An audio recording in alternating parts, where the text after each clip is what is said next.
She's kind of cute. Bianca Censori is her name, and she has fled to Australia to get away from Kanye. She says it's way too controlling. What? That's not what he's known for.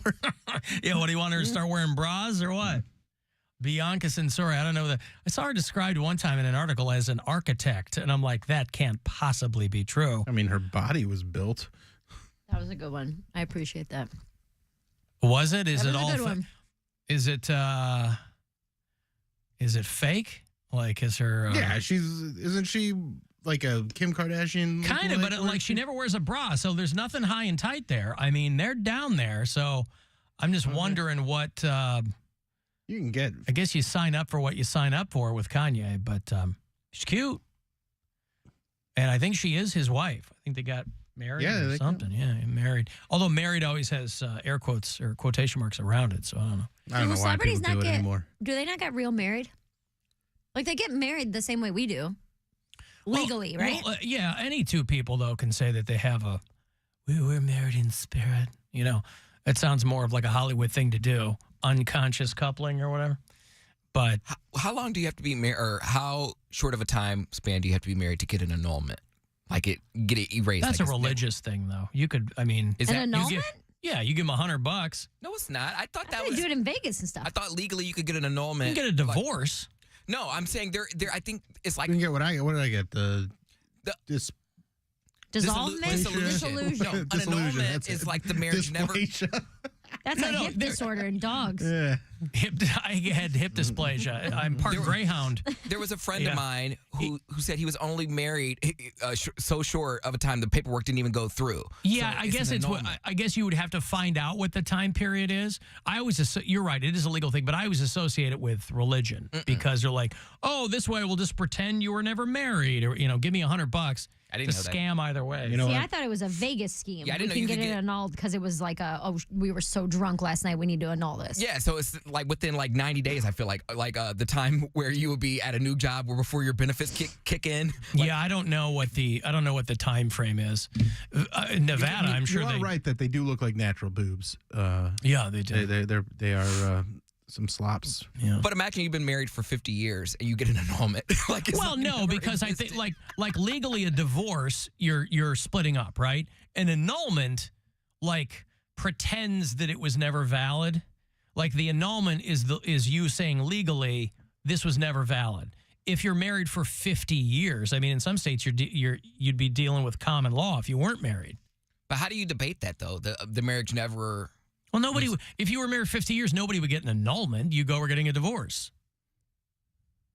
50 years, just wait. It's probably just. It's probably just. Yeah, just die at that point. Just die? Yeah, just die. I mean, come on. Yeah. The people that have been married for 50 years and are like, nope, want a divorce. I'm going to get back out there. I'm going to shake my tail feather. No, it's not even I'm going to get back out there. I think people who get divorced after 50 years just are want like, to be alone. Yes, I shared so much of my life with you, and I'm over it. Like, I'm ready to be by myself again. Sleep in my own Kids bed. are gone. Yeah. Watch TV all by myself. No more farting on me. Well, that's why a couple of weeks ago I played that clip of Jeannie Buss and Jay Moore, who are married, but they live in like a 3-flat. Yeah. And he's on the ground floor. She's on the top floor. They got some people living in between them. Like, this just works for us. It's like, yeah, that's cool, but that would work for anybody. But it might not, because there's clingers. There's definitely clingers that would be like, I need to be up where he is, or I need to be where she is. I think under most traditional circumstances, people get married with the implicit understanding that they're going to cohabit. Yes. So, of course. That's not what they wanted to do. And that's not what they wanted to do. That's not what their thing works. But my question is always, then why get married? Because they wanted to get married. Marriage is love each other forever. They just don't want to live together. Well, it ain't gonna be that. I mean, listen, marriage means a billion things to a billion different people, and you can build it however you like. But I think some things kind of just don't make logical sense. And that to me is part of it. Like, two wealthy people don't need to get married. I mean, there's people who aren't wealthy. They're like, we don't need a piece of paper to people who specifically don't want to get married. We don't need a piece of paper from the government to prove our commitment. Okay, That's another way to do it, too. I don't need to go Facebook official either. Yeah. Right. It's going to stay it's complicated. No. Until you straighten up. Just leave it. You don't even have to show it. Oh, no Facebook at all. No. Just single goodness. or nothing. All right. I got a lot of messages from Jenna over the weekend, by the way. It's time for Sweet Nothings with Jenna from Poland. My brother wants to hear Drag Me Down by One Direction because he likes songs with the word drag in it. This has been Sweet Nothings with Jenna from Poland. Yeah, I don't know that dumb song, but I'll play you some Stevie Nicks and Tom Petty, baby. Stop dragging my heart around. 100.7 Cavalry.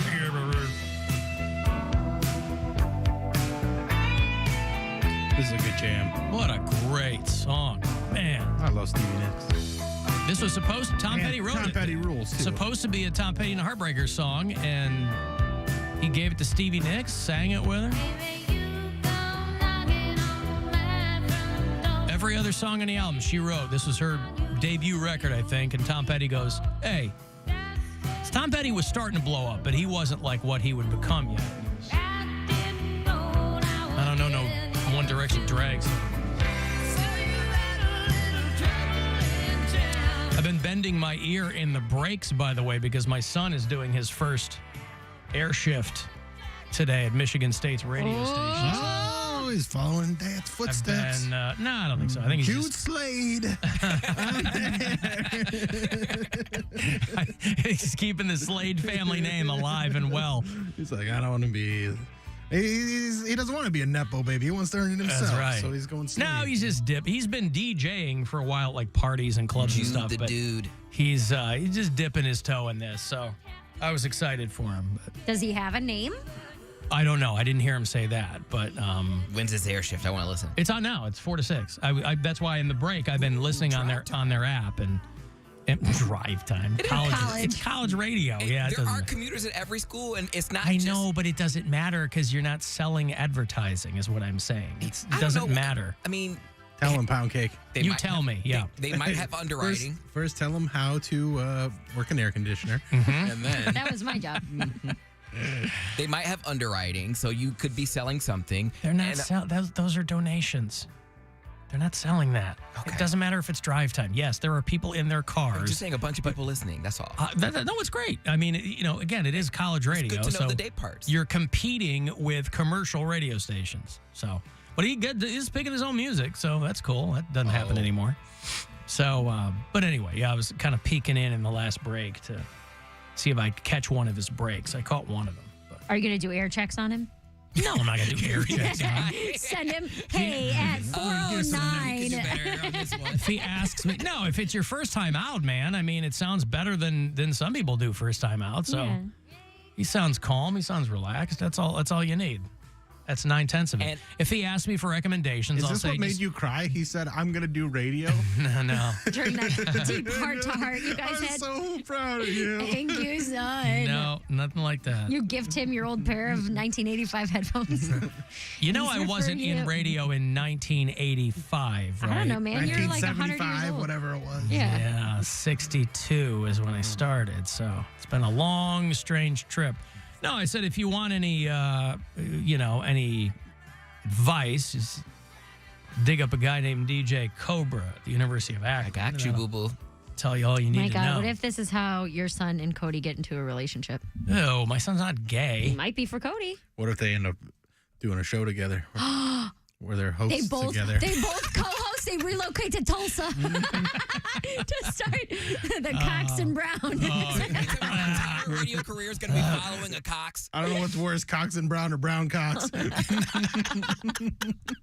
Well, I'll let you guys figure that out. But you guys might have to go first names. Yeah. No, I think he's just doing it to do it. I don't think he has any designs on it as a career. You didn't, and then you did. Well, I also got started in the early 90s when you could still pretty much build yourself a career in radio. That is next to impossible to do Nepo anymore. baby. Yeah. All of a sudden, Poundcake's getting kicked to the curb, so Jude can be the phone screener for a little while, and then boom, I'm out of here, and he's when the he co-host. finds out how much I make, he'll be like, "No, that's okay. Cody can keep the job." Yeah, right. He's getting a cybersecurity degree. He ain't coming to I was gonna say he's gonna screen any goddamn He phones. can do that in the morning. Yeah. Honestly, he could probably get hired as cybersecurity here and be the one that sends us the email. Like, God, did you get tricked? Did you catch the bait? Yeah. Or phishing emails. Mm-hmm. There's a documentary. It is a part of Star Wars lore. Well, it's part of just general pop culture, but especially if you're a Star Wars nerd, about the lowest point in the Star Wars universe was a holiday special. I was in the first grade when this was out. It was called the Star Wars Holiday Special. Basically, they were trying, Star Wars was such a massive, massive hit that they were just trying to maximize every possible thing they could when it came to Star Wars. And they did a holiday special in 1978, which defies explanation. If you've never seen it, you should. There's a documentary on it. It's called A Disturbance in the Force. And they're showing it in some theaters. I don't think they're showing it in our area, but it's going to be streaming in a couple of weeks. And the dude behind the Goldbergs is one of the producers. But just a lot of people talking about this wild Star Wars holiday special. It was like, Darth Vader dressed up as Santa. I don't remember what it was. Chewbacca had some dumb costume on. And it was just really so strange and counter to what people were enjoying about Star Wars at the time. They did a big dance number on the Donnie and Marie show. So if you're familiar with that, it was something that had aired on CBS Network, the Star Wars Holiday Special. And it was just people wanting to cash in on the Star Wars phenomenon. And I think it aired one time and they never aired a repeat. But they got about 15 million people to watch it. It was Thanksgiving week. And it is famously considered 2 hours of terrible television. And so if you're familiar with that or you're like a Star Wars nerd, the documentary on it is called A Disturbance in the Force. And it's going to be streaming in a couple of weeks. I don't know where. Probably just search for it and you'll be able to find it. There's a book out celebrating the 40th anniversary of Return of the Jedi. It's called From a Certain Point of View, and they dig into a handful of things that even diehard Star Wars fans might not have been familiar with. One of the chapters is about the music from the Mos Eisley Cantina.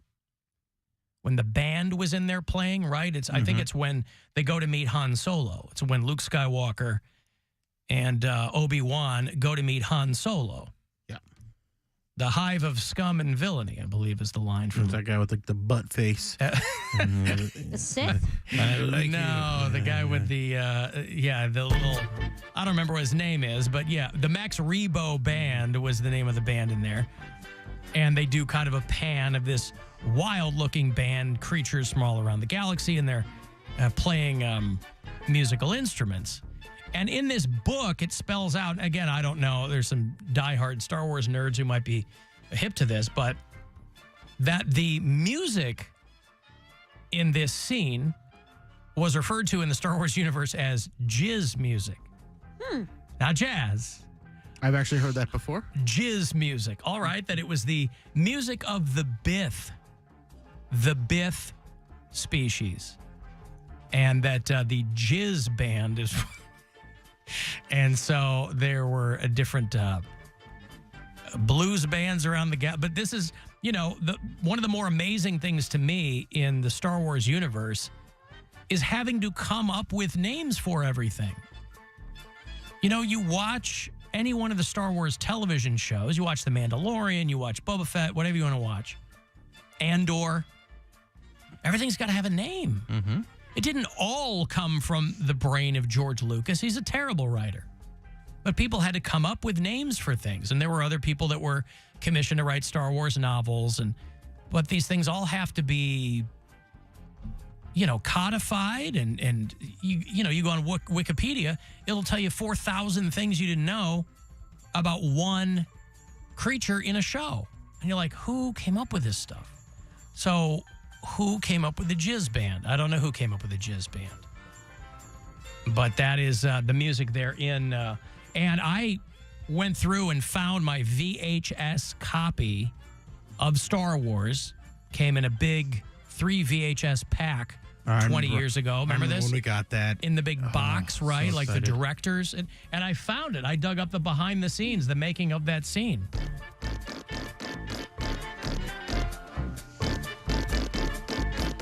It reminds me of Batman for some reason.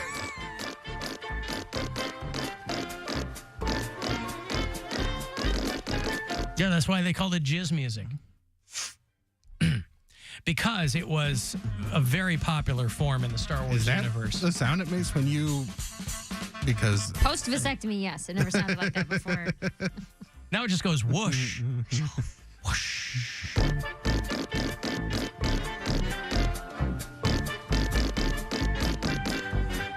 I mean, when I listen to the music, that's what happens. Mm-hmm. Not just in normal everyday life, but... I guess I never have Foleyed it when I've done it. But maybe I will.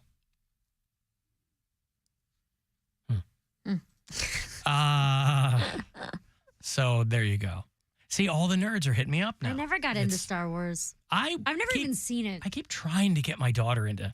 I'm like, get into Star Wars or Marvel or something so we can watch some of this stuff. And bet she likes Harry Potter. No, not into that. Not even that? Nope.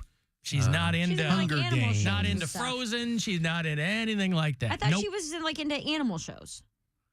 I mean, she likes live action animal shows, but I mean, I'm trying to get her into some kind of sci-fi or superhero thing. You just want her to be into some sort of property and be like, okay, now I can watch this with her and have fun with it. But she just Bluey? What is she watching? Likes Bluey. I mean, mostly we watch Simpsons. Yeah. She loves the Simpsons. But she likes, she's got her little shows. I mean, Bob's Burgers, things like that. I mean, those are usually her go-to. What about Gravity Falls? Lord of the Rings. Lord of the Rings? No, nothing like that. Those are really long, too. I can't blame any little kid for not wanting to watch some dumb 3-hour movie about elves. I mean, I get that. You're dumb if you watch the 3-hour version. You got to get this 6.5 hour cut where it's 5 hours. Yeah. Yeah, no thanks. I remember my boyfriend in high school. We were on vacation. His parents went to vacation every single year on Hilton Head Island in South Carolina. And the one year, I think he brought, what's the time frame on Lord of the Rings? Was it like 2005? I think 2001 was when the first one came out. So that's the right time frame. 2000-ish, 2001. So yeah, around 2005, I think was when the last one came out. So he had brought one on vacation, and it was like a rainy day, and we're on a beach vacation, and we tried to I fell asleep 10 minutes in, and I was just like, there's no way I'm going to make it through a 3.5 hour movie like this. That's my entire experience with Lord of the Rings was like 10 minutes on a rainy beach vacation when I was 14 years old. I saw the first one in the theater, and then I went to the Philippines, and then they came out, and I watched them. But yeah, it's kind of the same thing where they just put me to sleep, and there's so many names and so many characters that look exactly like a different character that I'm like, I don't know why we're worried about any of this when we're just trying to get this ring in the fire. Like, isn't that the whole point? The Star Wars Holiday Special is the first on-screen appearance of Boba Fett. Oh, yeah. So I guess it is notorious for that. But otherwise, you watch that documentary on it. I'm going to break here. I'll have the Monsters hockey tickets for you. I want to get some Cold Steel on Ice. Your Monsters are going to be playing the Who. Ooh, the Utica Comets.